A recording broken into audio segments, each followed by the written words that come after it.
वालेकुम। आज बनने जा रहा है सरसों का साग। सरसों के साग बहुत मज़ेदार है और पंजाब की जो है रवायती डिश भी है। तो सरसों का साग जो है उसके लिए हमें जिन इंग्रेडिएंट्स की ज़रूरत होगी वो उनकी तरफ चलती हैं। सरसों का साग बनाने के लिए मुझे जिन चीज़ों की ज़रूरत है उसमें मैं ले रही हूँ मकई का आटा। ये 2 से 3 टेबल स्पून में ले रही हूँ। 1.5 टीस्पून में ले रही हूँ नमक। एक ये मैंने अदरक का टुकड़ा लिया है और एक ये पूरा लहसुन में यूज़ करूँगी तड़का लगाने में। इसमें मैं रेड चिली का इस्तेमाल नहीं कर रही, मैं सिर्फ ग्रीन इस्तेमाल करूँगी।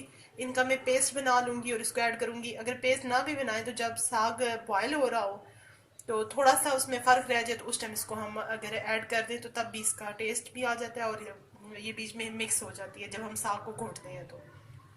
और सरसों का साग मैंने लिया है, एक बड़ी गड्डी मैंने इसमें सरसों के साग की ले ली है। मैं इसमें पालक मिक्स नहीं कर रही। अगर आप चाहें तो इसमें आप हाफ गड्डी, क्योंकि यहाँ पे किलो के हिसाब से नहीं मिलता, गड्डियाँ ही मिलती हैं पाकिस्तान में, तो आप इसमें अगर पालक यूज़ करना चाहें तो हाफ गड्डी आप डाल सकते हैं। अब मैं इसको बॉयल करने के लिए रखती हूँ, फिर मैं आपको दिखाती हूँ।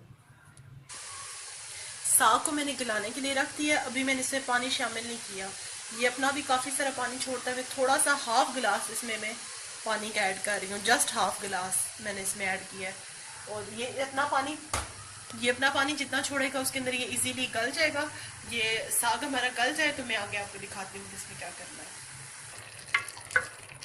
साग हमारा काफ़ी हद तक गल चुका है। अभी भी आप देख रहे होंगे इसमें पानी है। इस पानी को ड्राई करना है मुझे अच्छी तरह और फिर इसको मैं घोटती हूँ और साथ साथ मैं आपको दिखाती हूँ कि मैं इसमें चीज़ें कैसे ऐड करती हूँ। इस स्टेज पे मैं साग को घोट रही हूँ अच्छी तरह से। ये देखिए मैंने ले लिया। अगर आपके पास ये नहीं है तो आप इसको चॉपर में भी कर सकते हैं, वो ज़्यादा आसान है। तो मैं इसे इसलिए कर रही हूँ कि हर किसी के पास चॉपर नहीं होता ताकि तरीका सबको पता चल जाए। और इसके साथ ही मैंने आपको जो ग्रीन चिली दिखाई थी तो मैं पेस्ट नहीं उनका बना सकती, मैंने थोड़ा ग्राइंड कर लिया उनको ऐड कर दूँगी। वो सारी मैंने इसमें ऐड कर दी है।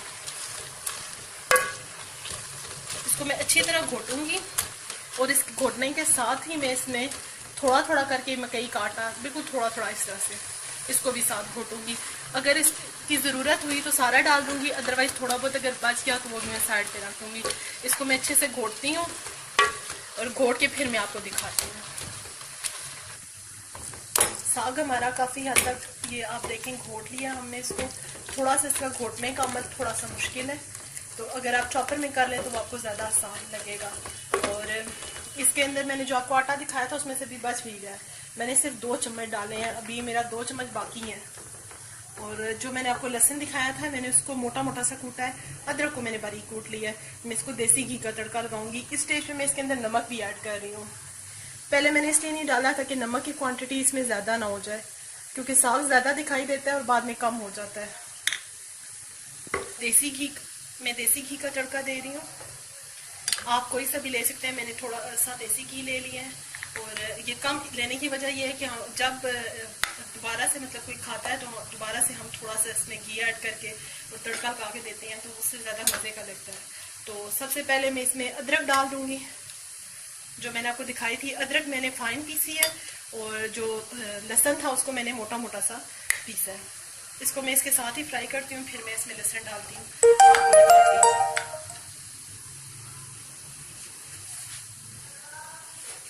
इस स्टेज पे मैं इसके अंदर लहसुन भी ऐड कर रही हूँ।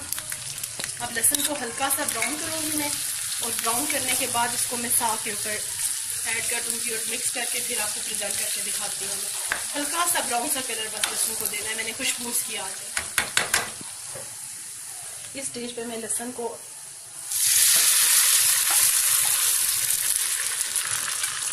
ज़रा सा ये मैं बचा रही हूँ, इसको मैं ऊपर ऐड करूँगी और बाकी को मैं इसके अंदर अच्छी तरह से मिक्स करूँगी ताकि पूरे साग के अंदर देसी घी का और जो हमने लहसुन डाला हुआ है और जो अदरक डाली है उसकी खुशबू अच्छी से इसके अंदर आ जाए। अब मैं इसको प्रेजेंट करती हूँ और आपको दिखाती हूँ।